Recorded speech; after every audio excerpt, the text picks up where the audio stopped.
Hello, everyone, and welcome to today's live session.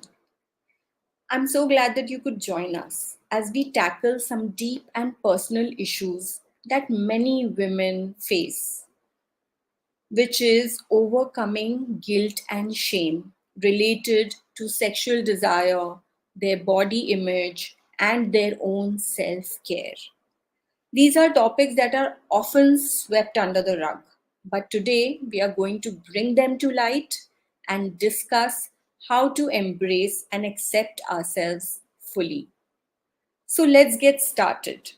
Before we do that, go hit the subscribe button, and I hope you are enjoying the videos that I'm posting regularly. So, today I'm going to answer three important questions related to overcoming shame and guilt for women. The first question is, how can I overcome the guilt and shame associated with my sexual desires and preferences? Now, many women struggle with accepting this, their own desires, due to societal norms, personal upbringing, which leads to feelings of guilt and shame. So, here's how you can start overcoming these feelings. The first thing is understand and acknowledge your desires. Begin by recognizing that your desires and preferences are a natural part of who you are. There's nothing inherently wrong or shameful about them. Journaling can help you to explore and understand your desires without judgment. Write down what you feel and think about your sexuality. The second thing that you can do is educate yourself. Read books, articles, follow influencers on social media who are talking about this. Maybe my YouTube is loaded with a lot of videos related to sexuality for women. So read articles that affirm the diversity of sexual experiences and desires. Knowledge can help dispel a lot of myths and also reduce shame. Explore resources that discuss healthy sexuality, such as works by some sex positive authors or sex educators, things like that. You could even look up some books. The third thing is challenge societal norms. Society often imposes restrictive and unrealistic standards about sexuality. So recognize these norms and consciously decide to reject them. Engage in conversations with like minded individuals or groups that support sexual positivity and freedom.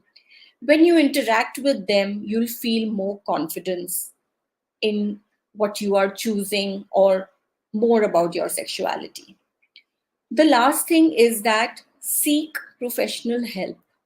A therapist, coach specializing in sexual health or a sexuality expert, they can provide a safe space to discuss your feelings and help you to work through your guilt and shame.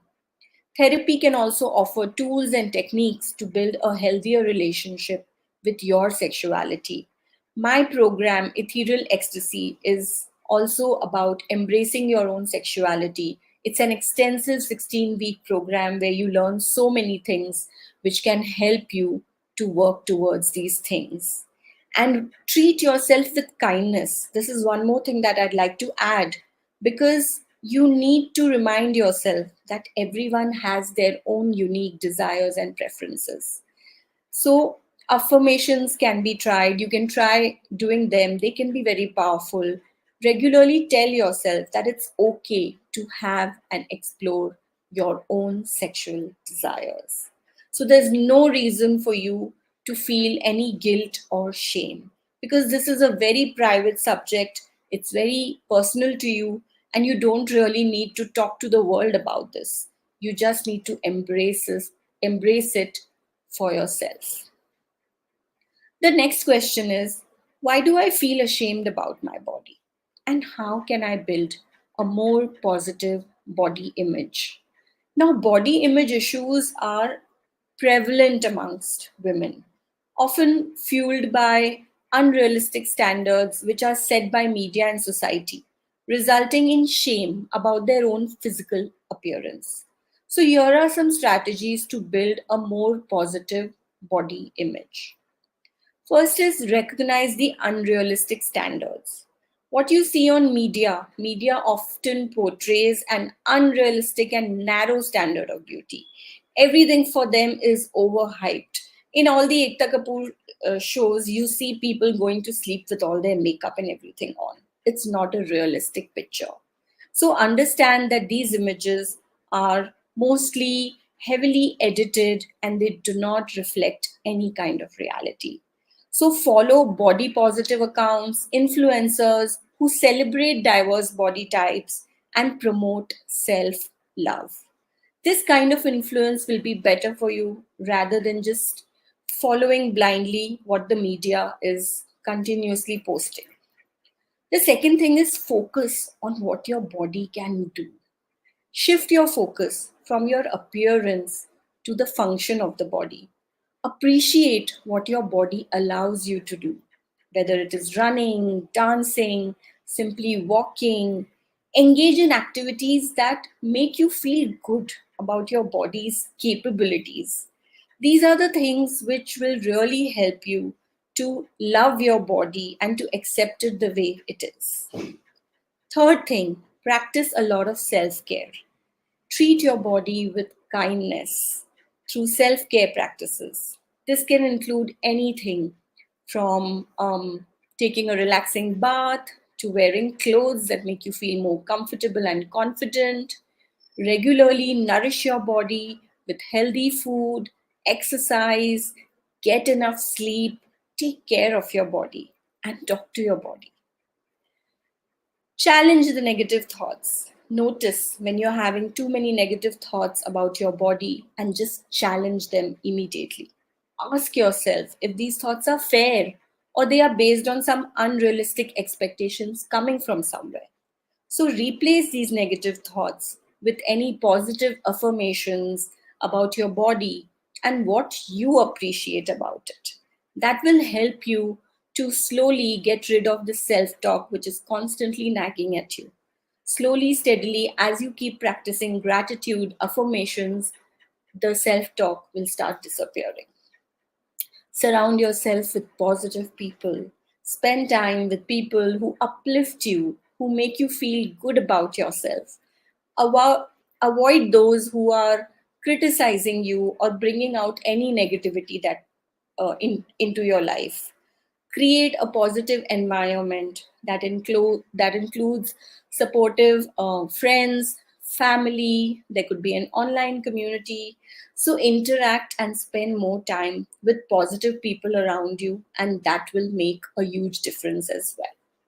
So I hope that answers your question, and I hope that you can learn how to love your body and appreciate it rather than neglect it or believe in that negative self-talk which keeps coming back to hound you. Question number 3: how can I let go of the guilt that I feel for prioritizing my own needs and self-care? Women often feel guilty for taking time for themselves, believing that they should always prioritize others, which could be their family, their kids, their husband, which can further lead to burnout and resentment. So, here's how you can start prioritizing your own needs without guilt. First is acknowledge your needs. Understand that your needs are also important and valid. You cannot pour from an empty cup, and self care is essential for overall well being. So, write down your needs and the things that make you feel happy and fulfilled. If you are not well, how will you take care of your family? The second thing is set clear boundaries. Learn to say no to requests and demands that are overwhelming you. Setting boundaries is crucial for maintaining your mental and physical health. So, practice assertive communication to express your needs and limits clearly and respectfully. Start doing that right in the beginning, and it will be easier to adapt. If you start by doing everything that your family wants you to do, and then at a later stage you try to stop it, it becomes kind of a challenge. So start early. Reframe your thinking. Instead of viewing self care as selfish, see it as necessary for being the best version of yourself. When you take care of yourself, then you are better equipped to take care of others. So remind yourself that everyone deserves self care, including you. Create a self care routine that can fit into your daily life. This could include meditation, yoga, exercise, reading, some hobbies that you enjoy. So make self care non negotiable. Schedule it into your day and stick to it. Come what may. That some me time is really important for you. And last is seek some support. If needed, talk to a therapist, counselor, coach who can help you to work through these feelings of guilt and develop strategies for prioritizing your needs. You can even join some support groups or communities today where you can share experiences and receive some encouragement from others who understand your situation. I guess this situation is common all across the globe. Women are expected to just put others' needs before their own needs. So, in conclusion, overcoming guilt and shame related to sexual desires, body image, and self care is a journey that requires self awareness, education, and support. By acknowledging and understanding your own feelings, you're challenging, um, as you challenge the societal norms, you practice self compassion and you set the boundaries that are essential, you can begin to embrace and accept yourself fully. I hope that answers the three questions that I received in the email. Please feel free to send any questions that might be bothering you that you need to ask me in English or in Hindi, and I will try to answer them. You can email at the email which is given in the comments below, and stay connected. So, thank you for joining today's session. Do share this with someone who might be struggling with these issues. Let's try to support each other, be there for each other on this journey of self acceptance and empowerment.